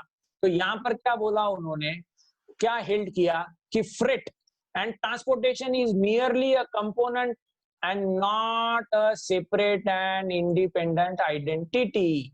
So it become part of the composite supply and entire value 8% से लगाना, 18% से लगाना है। तो इन्होंने क्या किया था कि पूरे के पूरे बाकी कॉन्ट्रैक्ट के लिए 18% लगाया और फ्रेट के लिए कि ये सेपरेट कॉन्ट्रैक्ट है उसके लिए उन्होंने 5% लगाया। तो यहाँ पर आया कि नहीं, फ्रेट ये इंडिपेंडेंट कॉन्ट्रैक्ट नहीं हो सकता, उसकी आइडेंटिटी अलग से नहीं आ सकती, इसके लिए वो कंपोजिट सप्लाई का पार्ट हो गया। जो हमने सेक्शन 15 ऊपर देखा था वो यहाँ पर आ जाता है। Then we come to the next AR of Gujarat. Underground pipeline का वर्क है तो ये वर्क्स कॉन्ट्रैक्ट में आ जाता है। अब आते हैं हम appellate advance ruling Maharashtra state का, वेरी इंपॉर्टेंट श्री कंस्ट्रक्शंस का, जो हमने ऑलरेडी डिस्कस कर लिया है। वो है main contractor to sub contractor. ये 12% का जो है ये रेलवेज के केस में अप्लाई होता है क्या, भले ही वहां पर मेंशन नहीं है, नोटिफिकेशन के अंदर वो मेंशन नहीं है कि ये सब कॉन्ट्रैक्टर के लिए एप्लीकेबल होता है क्या, पर क्या यहाँ पर आया, what is held in this, we are of the opinion that there is no need to include such subcontractor in item 5 of the notification, as there is no confusion whether the subcontractor will be eligible to concessional rate, since the activities in serial number 5 of 3 of the notification is a specific service. ये बहुत important है।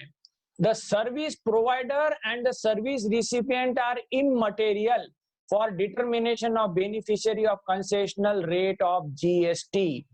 That is, if the works contract service provided by the main contractor or subcontractor, यानी चाहे main contractor दो या सब contractor दो, और अगर वो रेलवेज को दे रहे हैं, pertaining to रेलवेज है, तो concessional 12% आएगा, and GST is allowed to the person who carries out the works contract pertaining to railways. तो ये एक बहुत इंपॉर्टेंट है हमारे लिए, क्योंकि ये एक फेवरेबल हो जाता है कि अगर नोटिफिकेशन में वर्क्स कॉन्ट्रैक्ट का नहीं भी है, पर पर्टेनिंग टू रेलवेज यानी टू दी रेलवेज, यहाँ पर टू एंड ऑफ वर्ड यानी शेड्यूल एंट्री के अंदर टू रेलवेज लिखा है, तो रेलवे को अगर हम सर्विस दे रहे हैं, चाहे फिर वो कोई भी दो, मेन कॉन्ट्रैक्टर दो या सब कॉन्ट्रैक्टर दो, वो उसका मिलेगा ही मिलेगा। तो ये एक इंपॉर्टेंट एआर है, सब लोग नोट करें। अब मैं आखिरी में आ रहा हूँ क्लासिफिकेशन के अंदर और एक सबसे बड़ा बवाल लेके आ रहा हूँ, और ये मेरे ख्याल से सब लोगों के लिए बहुत आगे अलार्मिंग होने वाला है। मार्क्यू स्पेसेस प्राइवेट लिमिटेड का एआर। ये एआर है कि the issue here is that the development and sale of plots land by the applicant whether GST chargeable और नॉट। यहाँ पर दिया है कि जो लैंड है वो यहाँ पर schedule entry 5 and schedule 3 of entry 5 के हिसाब से that land is not an taxable, hence it is not treated as a supply in this contention. कि जो ये प्लॉट्स डेवलप कर रहे हैं, जो भी डेवलपमेंट एग्रीमेंट हो रहा है, लैंडलॉर्ड को जो भी हम दे रहे हैं for the sale of land, ये क्या होगा। तो लोअर अथॉरिटी ने यहाँ पर बोल दिया कि ये जीएसटी यहाँ पर लगेगा। तो अब हम इसको जब पूरा स्टडी करते हैं मार्क्यू स्पेसेस का, तो जो हमारे क्लाइंट्स है जो बड़ा बड़ा एक एकड़ 2 एकड़ जगह लेते हैं, फिर उसको प्लॉटिंग में कन्वर्ट करते हैं, वहां पर ड्रेनेज लाइट सिस्टम वगैरह सब लगाते हैं और फिर वो हिसाब से आगे काम करते हैं, तो ये केस के अंदर बड़ा हिट मिलने वाला है। वो टैक्सेबिलिटी के अंदर वो सर्विसेज आएगी, ऐसा वो एआर बोलता है।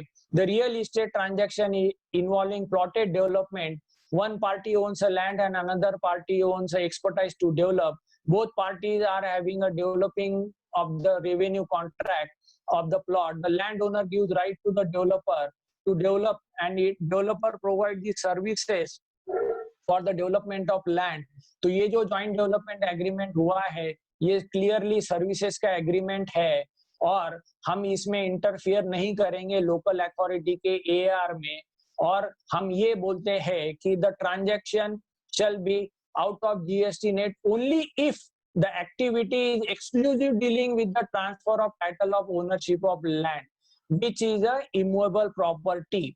But if the transaction of sale of land is coupled with another activity such as the infrastructure works, then it is not excluded, and hence this activity of development of land is a supply in terms of section 7. It's combined of two activities and which is not a supply, यानी composite supply में दो supply होना चाहिए, taxable and non taxable. तो यहाँ पर उन्होंने बोला है कि यहाँ पर ये सप्लाई नहीं है लैंड का, पर ये कंपोजिट सप्लाई में नहीं आ सकती है क्योंकि ये डेवलपमेंट सर्विसेज अलग है, लैंड इज अलग। तो ये केस के अंदर हम इसको जीएसटी में चार्ज करेंगे, पूरे वैल्यू के ऊपर जीएसटी लगेगा, पूरी की पूरी डेवलपमेंट सर्विसेज हो जाएंगी। लैंड पूरी वैल्यू को डेवलपमेंट सर्विसेज बोल के टैक्स लगेगा। ऐसा ये मार्क्यू का एआर है, सब लोग इसके ऊपर ध्यान दे। ये कंपोजिट सप्लाई का जो 2 टैक्सेबल सर्विस है उससे बाहर निकाला है और इसके वजह से इसको चार्ज किया है। अब इसके ऊपर आगे सुप्रीम कोर्ट, हाई कोर्ट्स के अंदर जाएंगे, बहुत झगड़ा होने वाला है। पर एक नया issue, Pandora of box of issues खोल रहा है हमारे लिए कि लैंड रिलेटेड डेवलपमेंट भी ये चले जाएंगे सर्विसेज के अंदर। और फिर आगे और एक आता है कि मैंने डेवलपमेंट के लिए लिया, मैंने प्लॉटिंग करी और मेरे पास आज गिराई आया, अब मैं आज उसको एडवांस ले लिया हूं और बाद में मैं ड्रेनेज और वो सब लाइन बिछा रहा हूँ, पोल लगा रहा हूं, तो वो मैंने उसको भी सप्लाई किया क्या? यानी फ्रॉम लैंडलॉर्ड टू डेवलपर, तो डेवलपर सर्विसेज दे रहा है लैंडलॉर्ड को, और अब developer and landlord to consumer, ऐसा भी होगा क्या? तो ये एक बहुत बड़े एरिया के अंदर हम जा रहे हैं। पर ये एक कंपोजिट और वर्क्स कॉन्ट्रैक्ट के जो भी झगड़ा है उसमें का एक नया पहलू यहाँ से खुल रहा है मार्क्यू से। Now toward the end of classification ये आते हैं वैल्यू के लिए। तो 2 ही ऐसे इंस्टेंसेस है जब वर्क्स कॉन्ट्रैक्ट में वैल्यू के स्पेशल ध्यान देना है, बाकी वैल्यू ऑफ सप्लाई के सारे रूल्स और सेक्शंस अप्लाई होंगे। एक डेवलपमेंट्स ऑफ फ्लैट्स है, यहाँ पर दिया है कि 1/3 वैल्यू ऑफ लैंड डिडक्ट होगा। फिर बाद में सोलर के अंदर दिया है कि 70% जो है ये आपके सप्लाईज ऑफ गुड्स होंगे और 30% जो है ये सर्विसेज होंगी। तो वैल्यूएशन के अंदर बाकी रूल्स वैसे ही है, सिर्फ ये 2 केसेस में आपको वैल्यूएशन ध्यान में रखना है। तो यहाँ पर अपना क्लासिफिकेशन और टैक्सेशन खत्म हुआ। अब एक 10-15 मिनट के अंदर इनपुट टैक्स ये ले लेते हैं, बड़ा ही इंपॉर्टेंट है ये वर्क्स कॉन्ट्रैक्ट के related. So let's go by this input tax credit. मेरी आवाज वगैरह आ रही है ना सबको? Yes sir, yes sir. Hello? You are properly audible sir. No issue. I am audible? Yes sir, yes, you are audible sir. Okay. Yes sir, yes sir. जागते Yes sir. रहो जागते रहो। Yes sir, yes ये sir. बोलना बहुत जरूरी है, यहाँ से समझ में नहीं आता है। तो now we are on the second part, that is of the input tax service. अब ये इनपुट टैक्स का क्रेडिट का है। अब ये इनपुट टैक्स क्रेडिट में एक सप्लायर पर्सपेक्टिव क्या है और एक रेसिपिएंट पर्सपेक्टिव क्या है वर्क्स कॉन्ट्रैक्ट के, ये एंगल से हम स्टडी करते हैं। तो थोड़ा गौर से देखो सब लोग ये टेबल के पास में। अब ये पहला ट्रांजैक्शन देखो, यहाँ पर है सप्लायर पर्सपेक्टिव, यानी सप्लायर क्या दे रहा है? इमूवेबल प्रॉपर्टी का काम कर रहा है। ये टैक्सेबल है क्या उसके लिए, सप्लायर के लिए? हाँ, ये वर्क्स कॉन्ट्रैक्ट में टैक्सेबल है। उसको आईटीसी मिलेगा क्या? उसको जरूर मिलेगा अगर वो टैक्सेबल में है, और अगर एग्जाम सर्विसेज है तो नहीं मिलेगा। तो यहाँ पर मेरे ख्याल से कोई प्रॉब्लम नहीं। पर सेम सर्विस रेसिपिएंट के पास में आ जाती है, और रेसिपिएंट इसको अगर इमूवेबल प्रॉपर्टी ट्रीट करता है, वो अगर अपने बुक्स में कैपिटलाइज करता है बिल्डिंग में, तो रेसिपिएंट को आईटीसी नहीं मिलेगा। मतलब क्या हुआ कि मैं किसी के लिए फैक्ट्री बनाने का काम कर रहा हूं, तो मेरे लिए तो ये इमूवेबल प्रॉपर्टी है, ओके। मेरे लिए वर्क्स कॉन्ट्रैक्ट है सप्लायर के लिए, ओके। मुझे आईटीसी मिलेगा क्या? यस। पर जो रेसिपिएंट है उसके लिए मैं फैक्ट्री बिल्डिंग बना रहा हूँ, वो उसके लिए इमूवेबल प्रॉपर्टी बन रही है, वो कैपिटलाइज कर रहा है, तो नो आईटीसी। पर अब आगे चलते हैं, नेक्स्ट ट्रांजैक्शन इमूवेबल प्रॉपर्टी का ही है, वर्क्स कॉन्ट्रैक्ट का ही है सप्लायर के लिए, उसके लिए आईटीसी टैक्सेबल है तो मिलेगा।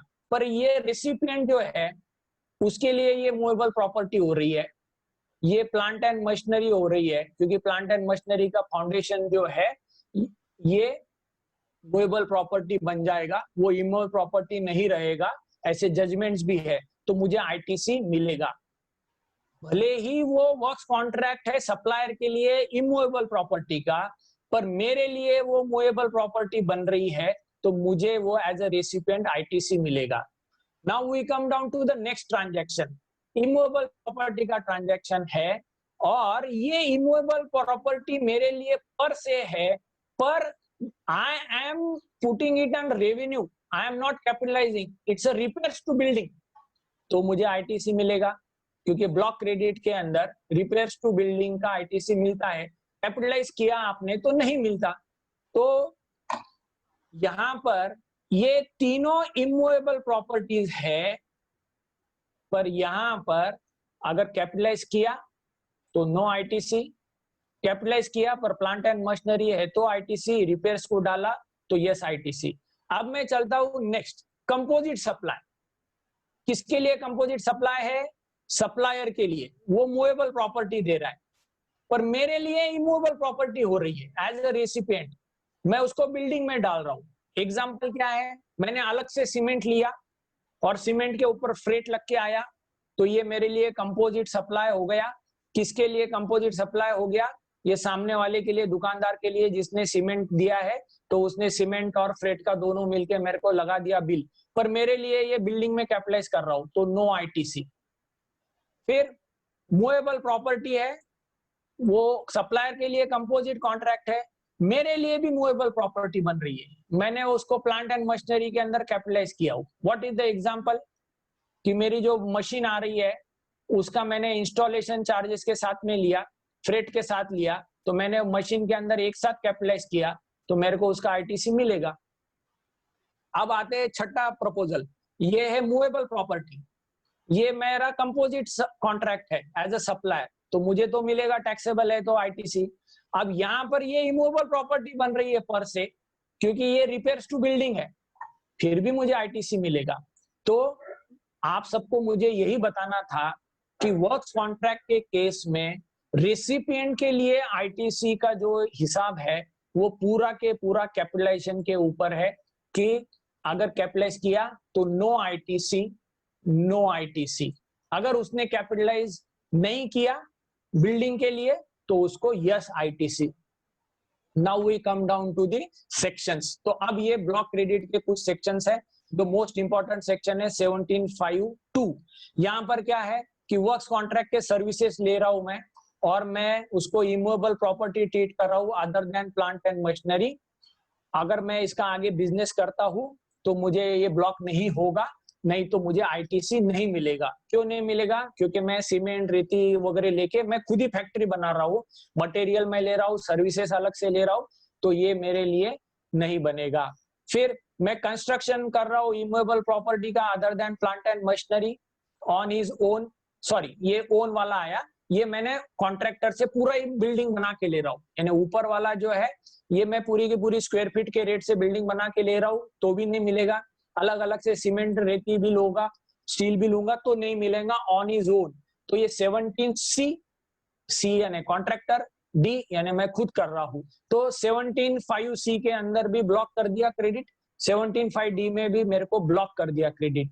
पर नीचे एक बहुत इंपॉर्टेंट एक्सप्लेनेशन दिया है, एक्सप्लेनेशन दिया है कि what is mean by construction, और यहां पर उन्होंने दे दिया है except to the extent of capitalisation of the said property, वही कंस्ट्रक्शन में आएगा। तो मेरे लिए मोस्ट इंपॉर्टेंट हो गया कि मुझे जो कंस्ट्रक्शन का मैं काम कर रहा हूं वो मुझे यहाँ देखना है कि मैं बिल्डिंग बना रहा हूं तो मैं कंस्ट्रक्शन का काम कर रहा हूं, और बिल्डिंग के लिए मैं कैपिटलाइज कर रहा हूँ इमूवेबल प्रॉपर्टी के अंदर तो मुझे आईटीसी नहीं है। यहाँ पर दिया है to the extent of capitalisation, यानी अगर मैं रिपेयर्स का बिल्डिंग करता हूँ तो मुझे मिलना चाहिए, अगर मैं P&L को डालता हूँ बिल्डिंग का खर्चा तो मुझे आईटीसी मिलना चाहिए। फिर नीचे और एक एक्सप्लेनेशन दिया है 17.5 में, and this is the crux of all ITC issue which are forthcoming. यहाँ पर दिया है कि प्लांट एंड मशीनरी क्या है, यानी इमूवेबल प्रॉपर्टी डिफाइन नहीं करी है, बिल्डिंग डिफाइन नहीं करी है, पर प्लांट एंड मशीनरी डिफाइन कर दिया है, और प्लांट एंड मशीनरी के अंदर उसका फाउंडेशन और स्ट्रक्चर को ऐड कर दिया है, स्ट्रक्चरल सपोर्ट को ऐड कर दिया है, पर क्या एक्सक्लूड किया है? अब इसको एक्सक्लूड किया मतलब क्या? निगेटिव, निगेटिव मतलब अभी ब्लॉक क्रेडिट है, ब्लॉक क्रेडिट के अंदर प्लांट एंड मशीनरी को बाहर किया है, पर प्लांट एंड मशीनरी से इनको बाहर किया है, मतलब इनके ऊपर आईटीसी नहीं मिलेगा। इसके ऊपर नहीं मिलेगा, लैंड बिल्डिंग के ऊपर आईटीसी नहीं मिलेगा। और सबसे गले की हड्डी ये है अदर सिविल स्ट्रक्चर, ये वर्ड आने से पूरे आगे झमेले हो रहे। फिर टेलीकम्युनिकेशन टावर पे भी आईटीसी नहीं मिलेगा, pipelines laid outside the factory premises को भी आईटीसी नहीं मिलेगा। ये भी एक बड़ा इशू होने वाला है, क्योंकि फर्दरेंस ऑफ बिजनेस में मैं पाइपलाइन यूज कर रहा हूँ, मेरा ऑयल सप्लाई का काम है, तो भी नहीं मिलता है। चलो हम फोकस करते हैं ऐसे सिविल स्ट्रक्चर के ऊपर कि वो प्लांट एंड मशीनरी का पार्ट होता है तो आईटीसी मिलेगा। वो सिविल स्ट्रक्चर अगर इमूवेबल प्रॉपर्टी हो गया, बिल्डिंग में चला गया, तो आईटीसी नहीं मिलेगा। और इसी के ऊपर आगे बहुत सारे एआरस और जजमेंट्स आ रहे हैं। तो अब हम लेते हैं ब्लॉक क्रेडिट्स के जजमेंट्स। तो विच आर दिस जजमेंट्स? एक सबसे इंपॉर्टेंट है, सब लोग नोट डाउन कर लो, और मेरे ख्याल से पता भी होगा कईयों को, पर it is very important. Safari retreat का उड़ीसा हाईकोर्ट का जजमेंट, यहां पर एक आर्गुमेंट आया है कि 17(5)D जो है ये सीमलेस क्रेडिट फ्लो तोड़ रहा है। यहाँ पर आईटीसी जो नहीं दे रहे, ये अनजस्ट है, आर्बिट्रेरी है, कॉन्ट्राडिक्टरी है बेसिक रैशनल ऑफ जीएसटी। इन्होंने एक अपना खुद का, सफारी रिट्रीट वालों ने खुद का एक मॉल बनाया और उन्होंने ये बोला कि भाई ये केस के अंदर जो भी मेरी प्रॉपर्टी बन रही है, मैं आगे रेंट पे देने वाला हूँ, तो आगे मेरा बिजनेस आने वाला है रेंटिंग ऑफ प्रॉपर्टी, तो ये जो भी है ये गलत है। और हाईकोर्ट ने ये बोला कि यस इट इज रॉन्ग। और क्या ऑर्डर दिया है? तो इसका मतलब ये हो रहा है कि जो भी जगह हम बनाएंगे, बिल्डिंग बनाएंगे, अगर हम रेंट पे दे रहे हैं, आगे बिजनेस कर रहे हैं, तो उसका आईटीसी मिलना चाहिए। तो क्या ऑर्डर है? ऑर्डर ये दिया है कि सीजीएसटी एक्ट ये यूनिफॉर्म लॉ होना चाहिए, कलेक्शन ऑफ टैक्स वगैरह आना चाहिए। अब ये 17(5)D जो है ये बहुत ही नैरो वर्डिंग्स के से काम चल रहा है, इसका ऑब्जेक्ट फुलफिल नहीं हो रहा है। और उन्होंने ये बोला कि मैं रेंटल इनकम जनरेट कर रहा हूँ, उसके लिए ये यूज कर रहा हूँ, तो जो भी आईटीसी है वो मुझे सर्विसेज जो है वो कंज्यूम हो रही है। और हाईकोर्ट ने ये व्यू दिया कि आईटीसी आपको मिलेगा construction of the immovable property meant for letting for commercial purposes in the course of businesses। यानी जो भी दुकान, जो भी फैक्ट्री, जो भी गोडाउन, वेयर हाउसेस आगे हम भाड़े से देंगे, भले ही हमारे बुक्स में इमूवेबल प्रॉपर्टी है, तो उसका आईटीसी मिलेगा। तो ये सफारी रिट्रीट का जजमेंट है उड़ीसा हाईकोर्ट का। बट आगे जब हम चलते हैं तो ये सुप्रीम कोर्ट के पास में पेंडिंग है जजमेंट, अब आगे चला गया है। तो आज आप सबके सामने मुझे एक बात रखनी है कि व्हाट आई शुड डू। अब 17-18 साल चला गया, 18-19 भी चला गया, 19-20 भी चला गया है, और आज हम 20-21 में है। अगर हमारे पास कोई क्लाइंट है जिसका रेंटिंग बिजनेस का काम होने वाला है, वो प्रॉपर्टी आगे और वो परचेस कर रहा है, तो क्या करे? तो यहाँ पर एक टैक्स प्लानिंग का सुझाव है।